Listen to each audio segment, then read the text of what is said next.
¿Cuándo uno se defiende? Cuando es atacado. Exacto. ¿Cierto? Porque uno no se defiende si no lo ataca. Si no hay ataque, no hay defensa, no hay lógica, lanza, es lógico. no hay saeta.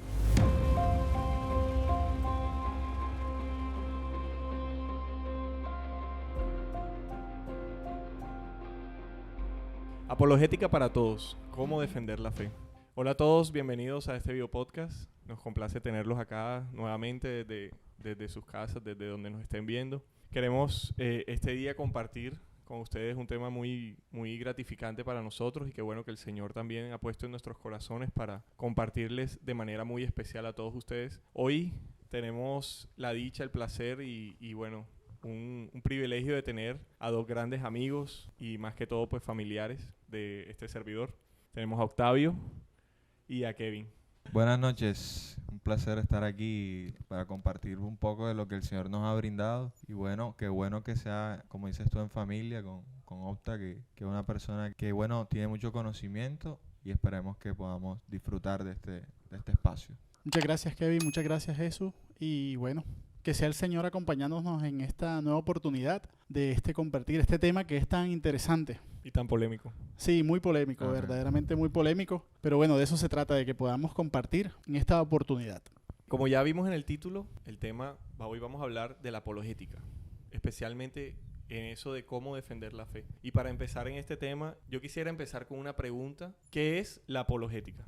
Bueno, si respondemos la pregunta desde el sentido estricto de la palabra, apologética significa defender. No solamente se utiliza en el contexto de la Iglesia Católica, sino desde cualquier contexto en que tú, utilizando la razón, la lógica y todos los argumentos que tengas a disposición, defiendas algo. Desde la Iglesia Católica es muy usado últimamente no, realmente durante toda la historia de la Iglesia nos ha tocado como iglesia defender lo que creemos. Ya desde la Biblia, Pedro, como primer papa, nos da esa recomendación, que estemos dispuestos a dar razón de nuestra fe. Eso, en una primera instancia, es apologética. ¿Por qué hay una apologética católica? Porque el bien es atacado. El bien es atacado, el bien es cuestionado. Y nosotros, refiriéndome nuevamente a lo que nos dice Pedro en su carta, tenemos la obligación, el deber como cristianos, como hijos de la iglesia, defender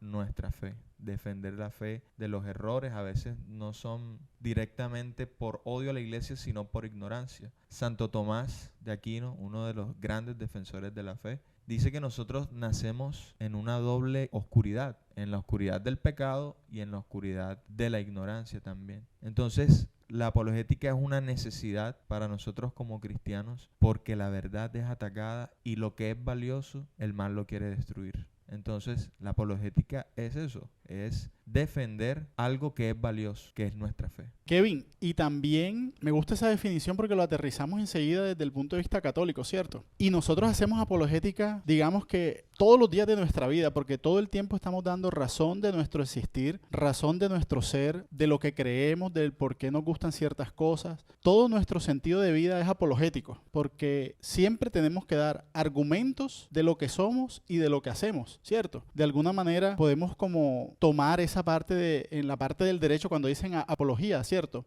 Cuando hacen apología apología del delito, de que el abogado dé sus argumentos o el juzgado, la víctima, dé sus argumentos para defenderse, ¿cierto? Entonces, si podemos analizar la palabra apologética desde el punto de vista universal, es siempre dar argumentos en mi defensa para yo defender o rebatir algo, ¿cierto? Y desde el punto de vista católico, como lo decías tú, Kevin, es dar razón de nuestra fe, pero también quiero añadir algo que es fundamental, que solamente tenemos una noción quizás muy limitada de la apologética en la sociedad, y es que solamente nos quedamos en la defensa, pero la apologética también nos permite amar y conocer nuestra fe como tal. En la medida en que nosotros podamos sumergirnos en el conocimiento de la apologética, del por qué vivimos lo que vivimos, por ponerte un ejemplo muy sencillo, cuando nosotros descubrimos el porqué de la liturgia, por ejemplo, nosotros estamos haciendo ahí un trabajo de apologética en el hecho de conocer y profundizar nuestra fe y del por qué celebramos eso. Y en la medida en que nosotros podamos adentrarnos en ese conocimiento, también podremos defender del por qué lo hacemos. O sea, no es como ir zombies en nuestra fe, sino que verdaderamente se vuelve una fe razonable y una fe de corazón. Porque si no fuéramos fanáticos,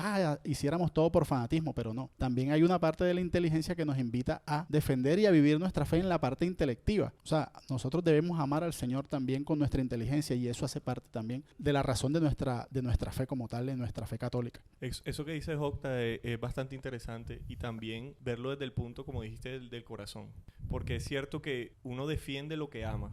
Si yo no amo algo, no lo defiendo. Correcto. No me interesa realmente nada que tenga que ver con eso porque nunca estoy interesado de verdad de corazón por defender algo. Exactamente, eso precisamente es lo que de pronto quería como compartir también. Es valioso que entonces resaltemos que para defender algo, ya que nosotros amemos de verdad, podamos defenderlo de corazón y que podamos nosotros sentirnos también orgullosos y de verdad plenos de que lo que estamos defendiendo es lo que realmente seguimos. Por otro lado, también quisiera preguntarles, o bueno, en especial, Octa, te quiero preguntar, ¿para qué es esto de la apologética? Bueno, el para qué de la apologética debe ir también amarrado y debe ir también ligado a nuestro sentido trascendental de nuestra fe. ¿Para qué yo hago apologética? Claramente en una defensa, para defender mi fe, para defender en lo que yo creo. Pero también se hace para ayudar a las personas, como lo nombra Santo Tomás de Aquino, en el tema de esa dualidad de la oscuridad del pecado y la oscuridad de la ignorancia. Es también para enseñar. La apologética permite entregar argumentos a las personas que o pueden ser ignorantes o pueden estar confundidas o pueden tener un concepto errado de lo que significa la Iglesia Católica o la fe cristiana católica. Para eso también nos ayuda la apologética a dilucidar esa parte de poder enseñar al otro. ¿Ya? Hay una característica puntual del ejercicio de la apologética y es que quizás pueda sonar como a ring de boxeo, o sea, como si fuese una pelea, ¿cierto? Pero realmente lo que nosotros pretendemos a través de la apologética de entregar los argumentos a nuestros hermanos, sean creyentes o no creyentes, eso es algo que también más adelante vamos a compartir, porque nosotros hacemos apologética a los creyentes. Desde nuestro punto de vista católico, primariamente, porque eso son varias áreas de la apologética, primeramente hacemos apologética con los cristianos, o sea, con los que creen, porque hay una apologética distinta, por ejemplo, a los agnósticos, a los no creyentes, hay una apologética diferente también para los musulmanes, hay una apologética para los judíos, porque se necesitan otros argumentos puntuales para poder rebatir y para poder compartir la fe. Pero en este caso, en este escenario, nosotros vamos a centrarnos en la apologética para los cristianos, o sea, para los hermanos que quizás son cristianos pero no son católicos, por hacer un marco bien particular. Yo creo que ahí automáticamente delimitamos de lo que estamos hablando. Por ejemplo, podemos hacer apologética con un hermano pentecostal, podemos hacer apologética con un hermano evangélico no denominacional, pero que tenga ciertas similitudes en nuestra fe. Por ejemplo, podemos hacer apologética con hermanos trinitarios que crean en el Padre, en el Hijo y en el Espíritu Santo. Esa es la apologética con la que nosotros hoy nos vamos a quedar identificar, porque la otra requiere de otras cosas. Entonces, aparte para defender, también sirve para rebatir y para enseñar. Y por un punto tercero también, la apologética nos sirve para amar más nuestra fe. Porque a los primeros que debemos hacer apologética es a nosotros mismos. Porque díganme si no han escuchado en algún momento, no, yo soy católico pero no me confieso. Entonces, ¿qué pasa? Que esas personas necesitan hacerse apologética a ellos mismos, o sea, necesitan escudriñar la escritura, necesitan escudriñar el magisterio, necesitan ver los documentos magisteriales para que ellos puedan tener argumentos, es que yo me confieso es por esto, por esto y por esto. Entonces, los primeros que debemos hacernos apologética es a nosotros mismos. Entonces, fíjense, hay 3 puntos iniciales, 3 puntos de partida para hacer apologética. Bueno, quisiera agregar algo que es la cuestión del bien de conocer la verdad. El bien de conocer la verdad. Jesús mismo lo dice, la verdad os hará libres. Y a veces personas que por su ignorancia, como hemos venido retocando, pero que no hacen un daño como tal, sobre todo en los temas de moral, que también es una manera de hacer apologética, se saben que están erradas, ¿cierto? Y una de las características del amor es que se vive en verdad.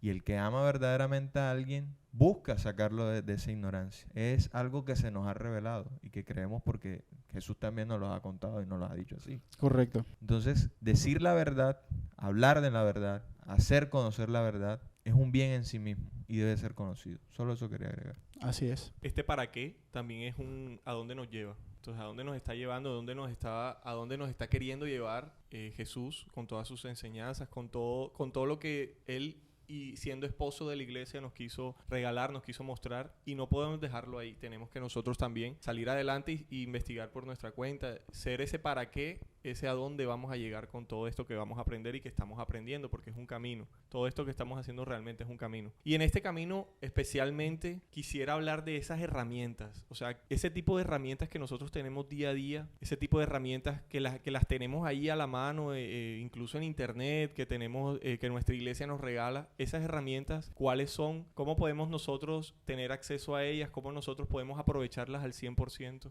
Bueno, hay muchísimas herramientas, bastante, porque nuestra historia, digamos, de conocimiento y académica como iglesia se remonta a más de 2000 años. Imagínate tantos pensadores y tantas personas que han sido iluminadas por el Espíritu Santo y que son muy inteligentes, por ejemplo, San Agustín. Es una historia muy vasta y hay muchos argumentos, desde la lógica, desde la filosofía, desde la historia, pero hay tres de esas herramientas que yo quiero resaltar. Primero, conocer nuestra doctrina. Si usted quiere ser una apologeta de la fe católica, usted debe conocer la doctrina. Desde ahí muchas personas no católicos, muchos cristianos no católicos, nos atacan. Claro, porque ellos solo creen en la sola escritura, es una máxima de ellos. Y para nosotros, aunque creemos mucho y amamos la Biblia, la doctrina es también muy importante. Sin la doctrina no entenderíamos por qué la Biblia es palabra de Dios. Y lo que la tradición nos enseña es que la palabra de Dios es palabra de Dios porque la iglesia lo dice, no es al revés, claro. ¿Cierto? Por ejemplo, la doctrina nos enseña tantas cosas que es tan vasta y que no se puede conocer en una catequesis de 2 semanas en la iglesia. Yo invito a los creyentes que quieren ser apologetas que sean autodidactas. Hay muchísimos libros, muchísimos que están a la vuelta de un clic en internet en donde pueden conocer textos básicos como San Agustín, los padres de la iglesia, San Ireneo. Actualmente hay muchos escritores que hablan muy bien la fe y que utilizan un lenguaje muy fácil de entender. Por ejemplo, Raniero Cantalamessa es un personaje muy ilustre. Un ex protestante, Scott Hahn, habla muy bien sobre Casanova. Fernando Casanova. Y son textos y personas que conocen mucho del tema y no cobran nada por su servicio. Bueno, algunos sí, porque tienen que vivir de algo. Claro. Pero que son accesibles para nosotros como cristianos. Entonces, lo primero es conocer nuestra doctrina. Muy importante. Lo segundo que yo rescato, entre otras, conocer la Biblia. Es básico conocer la Biblia. Nosotros, como católicos, instituimos y compilamos la Biblia, ¿cierto? Y es fundamental para defender la fe, conocer a Cristo. Hay una máxima de San Jerónimo que dice, quien no conoce la Escritura no conoce a Cristo. ¿Y quién va a defender o a conocer algo que no conoce? No es lógico, ¿cierto? Y la última, y muy importante también, porque por ahí nos atacan no tanto desde los creyentes cristianos, no católicos, sino los que no creen en Cristo y nos quieren atacar como iglesia, que es conocer también la historia de la iglesia. A veces nos creemos hasta nosotros mismos todas las leyendas negras que nos cuentan en los documentales de, por ejemplo, History Channel. Y da risa porque cuando uno conoce la verdad y conoce la historia, sabe que la Iglesia Católica, en pocas palabras, dio forma al mundo occidental. No lo digo yo, lo dicen muchas personas que son profesionales en historia, que son honestos, también hay que decirlo, que son honestos con su profesión. Y que no necesariamente tienen que ser creyentes, porque hay gente muy seria que busca la verdad incluso y no es creyente. Incluso ateos, científicos sí. incluso. Y que muchísimas cosas de las que nosotros damos por sentado hoy es influencia de la iglesia. Por ejemplo, voy a dar dos ejemplos, unos más históricos, como por ejemplo, en tiempos verdadero oscurantismo por la invasión de los bárbaros en Europa, que querían quemar libros, por ejemplo, todas esas conocimientos desde la filosofía de los grandes pensadores como Pitágoras, todos esos tipos que son genios y que empezaron el pensamiento, iban a ser destruidos por invasores externos a la tradición occidental. ¿Quiénes fueron los que lograron resguardar ese conocimiento? Los monjes benedictinos.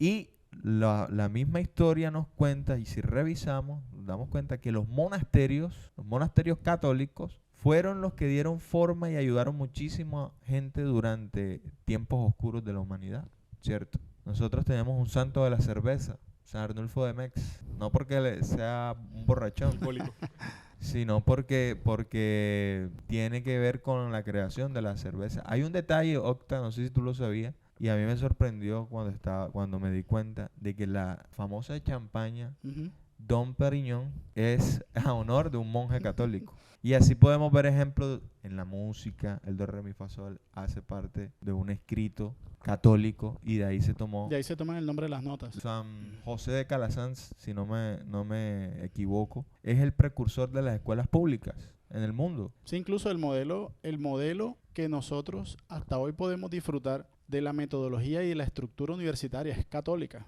O sea, La creación de educación, las universidades. la creación de las universidades y la influencia católica. Exactamente. El pensamiento católico y la inspiración católica construyó las grandes obras de arquitectura de la Edad Media. Las catedrales son por la influencia de la fe católica. Entonces, conocer la historia nos va a hacer saber que hay muchas cosas que podemos utilizar desde la historia, desde la lógica también, desde el conocimiento de la doctrina y desde el conocimiento de la Biblia para dar razón de nuestra fe.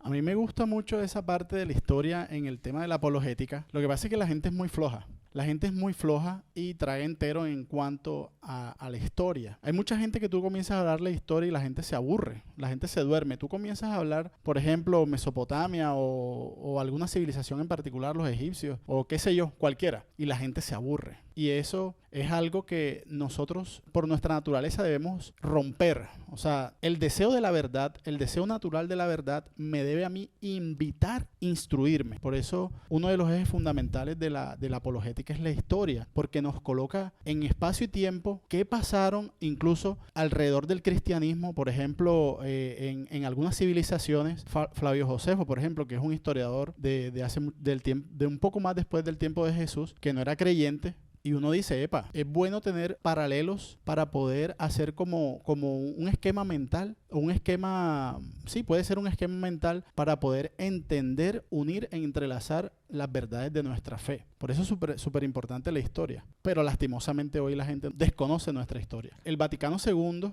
en uno de sus decretos de Unitatis Redintegratio, habla sobre la no exclusividad del Espíritu Santo en la Iglesia Católica. ¿Y por qué lo digo? Porque hay mucha gente, hay muchos hermanos que tienen ese buen deseo de conocer a profundidad la verdad, pero cuando tú le presentas ciertas realidades que ellos desconocen o van en contra de su fe porque lo aprendieron mal, esas personas muchas veces se retractan y dicen, no, eso no es así. Entonces, eso también debe ir de la mano, la humildad, tanto el que ejerce la apologética como el que la recibe. Yo como católico no puedo golpear ni aniquilar ni por debajear a mi hermano que desconoce, ya sea por ignorancia o porque... Y porque Jesús no lo hace. Exactamente, debemos hacer, y me encanta que lo haya dicho, porque nuestro maestro en la apologética es nuestro Señor Jesucristo. ¿Ustedes recuerdan esa situación en el capítulo 19 del Evangelio de Mateo cuando dicen algo sobre la carta de esposo? Que Jesús le dice, pero al principio no era así. Entonces el Señor hace una apologética allí para explicarle, para otra vez retomar o mostrarle lo que el Señor había dicho al inicio en el Génesis, de que no era así. Entonces el Señor hace apologética con amor, hace una apologética, como dice el apóstol San Pablo, como le dice a Timoteo, tienes que ser un servidor compasivo, que sea lento a la rabia, que sea amoroso, para que Dios permita, porque al fin y al cabo es Dios el que convierte, no nosotros, sino que nosotros hagamos apologética con amor, rebatamos con amor y exhortemos a los hermanos con amor. No pretendemos convertirlos, sino darle y presentarle las herramientas para que el mismo Espíritu Santo y con humildad el hermano crea, ¿cierto? Y sabes una cosa también, que como apologetas de la fe católica, uno no tiene que estar por ahí, por ejemplo en redes, buscando pelea. Correcto, de acuerdo. ¿Cierto? ¿Cuándo uno se defiende? ¿Cuándo es atacado? Exacto. ¿Cierto? Porque uno no se defiende si no lo ataca. Si no hay ataque, no hay defensa, no hay lógica, lanza. Es lógico. No hay saeta. Entonces es importante eso. Correcto, también. esa es una buena actitud siempre y no estar prevenidos, porque ¿qué pasa? Que podemos también caer en soberbia espiritual cuando creemos que nosotros poseemos la verdad como católicos, y muchos de pronto algún hermano que no sea católico puede estar diciendo, ese tipo está loco, pero realmente no, hermano.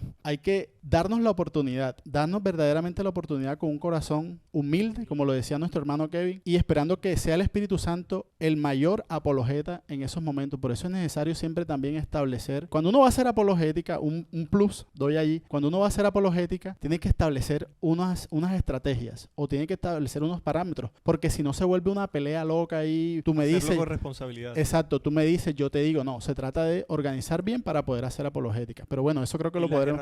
Y las herramientas las tenemos y seguro habrán miles más que podemos usar más. Yo agregaría simplemente los sacramentos. Importante que ya sabiendo...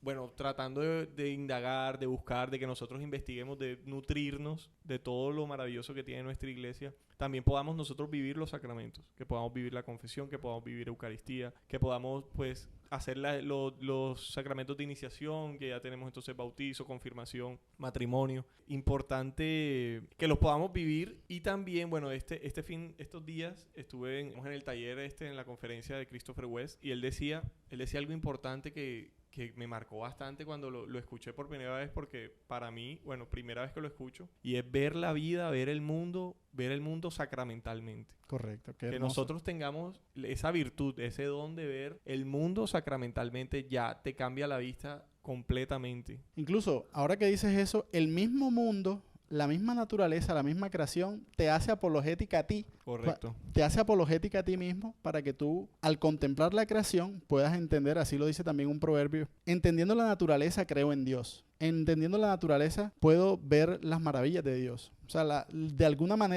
manera implícita, la naturaleza y el mundo también nos hace apologética. Verlo sacramentalmente. Verlo sacramentalmente. Y ver la belleza con B mayúscula. Okay. Que es esa belleza del mundo. Y estas herramientas también son importantes, tenerlas claras, porque también, otra pregunta que también nos agobia, y es a qué nos enfrentamos en este mundo. O sea, ahora mismo, ¿qué es lo que está atacando? ¿Qué es lo que nos está atacando a nosotros como cristianos? Porque de pronto, si bien no estamos siendo perseguidos por personas armadas ni estados opresores. Por ahora y en nuestro país. Por en ahora Colombia. y en nuestro país, en Colombia. Pero en otros países sí. En otros países ya está sucediendo, es verdad. Pero que ya teniendo esas herramientas, ¿cómo nosotros nos preparamos para lo que viene ahora en el mundo? Que cada día está con las ideologías, con todo este cambio de temas de género, con todos estos temas... El aborto, la eutanasia. Que nos abordan de una manera en la que nosotros prácticamente vivimos con eso. Sí, sin duda el mundo vive tan acelerado hoy en día. Hay un sinnúmero de factores que ejercen una fuerza natural y sobrenatural. Natural, lo digo en el punto de vista humano, porque hay agendas, por ejemplo, agendas progre, que atacan directamente nuestra fe. Y también, claramente, hay un aspecto sobrenatural que nosotros sabemos que es el enemigo, Satanás, que es el que quiere acabar con la humanidad, quiere deteriorar todo el amor que le tenemos a la iglesia. Eso también, al enemigo también le molesta todo eso. Todo el argumento, toda la base teológica, toda la base en la Sagrada Escritura, toda la base en la Sagrada Tradición, todo lo que nos enseña la iglesia, el catecismo, eso también es molesto para la humanidad. Entonces debemos, como decía nuestro hermano Kevin al inicio, conocer nuestra fe es necesario para poder tener balas exactas, balas que puedan penetrar los corazones de nuestros hermanos para que puedan llegar a la conversión y a la iluminación de nuestro Señor Jesucristo. Y sin duda, todo esto también nos debe fortalecer en nuestra vida de fe y en nuestra vida interior como tal. El mundo está lleno de maldad, pero no me refiero a la creación, me refiero a la corrupción del hombre, me refiero a eso, al proceder mal del hombre, al egoísmo, a toda la humillación, a todo el deterioro que le ha hecho a la naturaleza, en fin. Entonces, es necesario que desde la apologética nosotros nos adentremos en el conocimiento, nos adentremos en el amor de lo que profesamos para poder estar preparados. Yo lo llamo como debemos, así como el ejército se entrena a nivel físico, psicológico, nosotros también a nivel espiritual debemos fortalecernos para poder entrar en los campos de batalla de la apologética. Porque tú te puedes encontrar a alguien en un bus, te puedes encontrar a alguien en el trabajo que te recrimine, ¿no? Que la iglesia, por ejemplo, lo que tú decías de las leyendas negras de la iglesia. Entonces, ¿qué pasa? Que si tú no tienes conocimiento de tu fe, te vas a sentir abajado y no vas a poder en ese preciso instante. Inclusive de pronto hasta dudoso. Exacto. Puedes incluso hasta dudar de tu fe, de lo que has creído, de lo que te han enseñado. La Madre Teresa de Calcuta hablaba algo sobre la duda, sobre la santa duda. Y eso me encanta siempre de ella, que ella decía, cuando tengas una duda, que tu fe no tiemble, sino que vuelvas a los escritos, sino que vuelvas a lo que Dios te ha regalado. No la duda para olvidarte y como para colgar los guayos, como dicen por ahí, para tirar la toalla. No, sino para nuevamente constantemente volver a los escritos para volver a creer en lo que tú crees, para que reafirmes en lo que tú estás viviendo y que no eres un tonto, que no eres un fanático, sino que tú te estás cogiendo las cosas en serio, tan en serio, para poder defender tu fe. Hay algo importante que dijiste ahorita y hablabas de pronto de eso de los videos que uno ve, que de pronto de esas leyendas negras, que uno, eso es lo que encuentra, o memes atacando la iglesia con imágenes de Jesús, María, etcétera, que ya pues todos conocemos y seguramente hemos visto en nuestras vidas. A mí me interesa, bueno, a mí me da curiosidad particularmente el hecho de que nosotros creemos todo lo que en las redes sociales se muestra en shorts, en cortos muy pequeños, pero nunca de pronto decimos, pero ¿por qué dirán eso? O sea, no nos ponemos de pronto a pensar que lo que está diciendo puede que esté errado. No lo dudamos, al contrario. Más bien lo creemos. Lo hacemos vida. Entonces, como que temas como la Biblia, temas como el Papa, el dinero del Vaticano, etcétera, que no nos preocupamos por, hombre, ¿será que es verdad o no? Esas son las mentiras que se han vuelto verdades por el voz popular. Exacto, calumnia, que la calumnia algo queda. Exacto. Di varias veces una mentira y se vuelve realidad. Y se vuelve realidad, exactamente. Y eso pasa en nuestra fe. Y la iglesia tiene enemigos. La iglesia... naturales y sobrenaturales. Dice Jesús, y también es una palabra de esperanza para nosotros, aunque la cosa se vea a veces maluca a nosotros como cristianos católicos. Pero hay una palabra de Jesús que da esperanza y dice Jesús que las puertas del Hades no prevalecerán contra ella. Mateo 16, 18. Confianza en esa palabra de Jesús. Confianza en eso que dice. Yo rescato, Octa y Jesús, las palabras y las acciones de una mujer santa, doctora de la iglesia, Santa Teresita del Niño Jesús, que ella dice que de pequeñas acciones uno puede hacer mucho y que la palabra verdaderamente tiene poder. Una palabra bien dicha, con amor, con humildad, buscando siempre la verdad y el bien del otro, hace mucho eco en un corazón honesto y necesitado. Un corazón honesto es un corazón que de verdad está buscando la verdad, que de verdad busca la verdad, en verdad necesita y está buscándola. Y un corazón humilde que cuando contempla esa verdad la coge para él.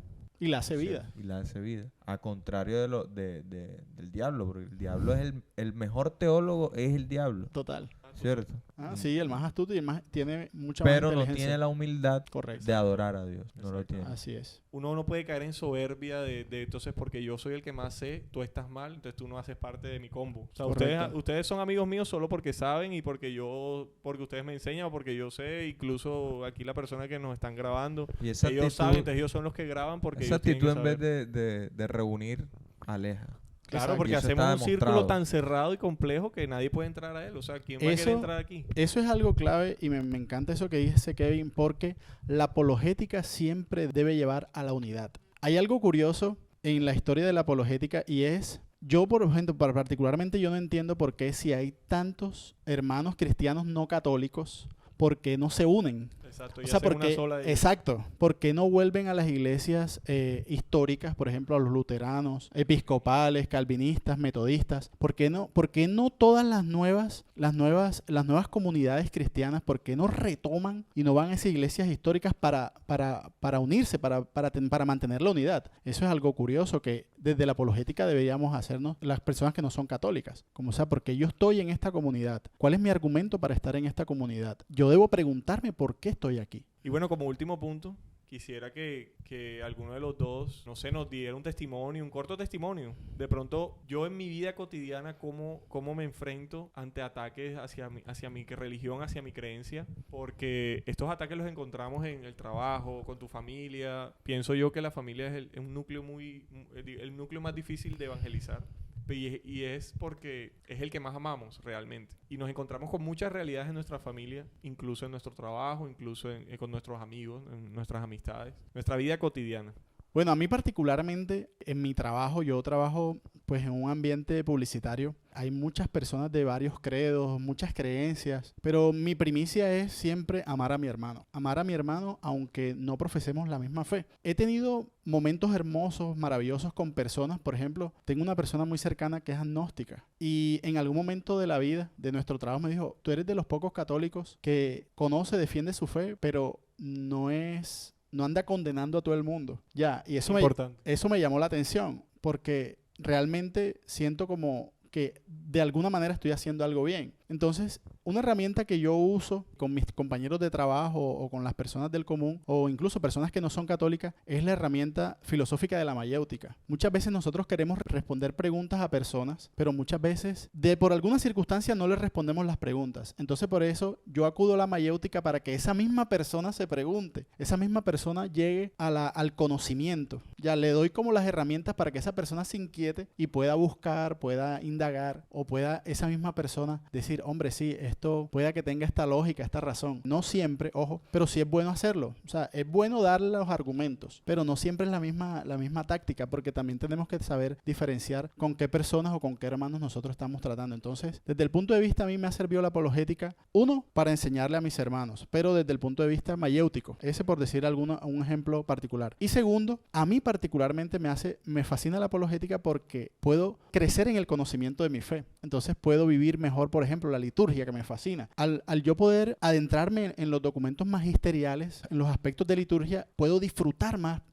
todas las partes de la Santa Eucaristía. Entonces, particularmente a mí me ha ayudado también la apologética a conocer más mi fe. Bueno, en mi caso, puedo rescatar lo que el conocimiento de la fe en Cristo y de la iglesia ha hecho en mí. Yo pasé de ser un pelado cuando uno empieza los primeros momentos de la vida Rebelde. de crecer en Cristo. Siempre me interesó mucho la lectura de la Biblia y de la teología. Yo era un apasionado por eso. Y tendía mucho a ser arrogante, a ser de pronto un poco déspota con las mis personas que no hermanos, sabían. sobre todo en temas de liturgia. Hacía quedar mal a la gente.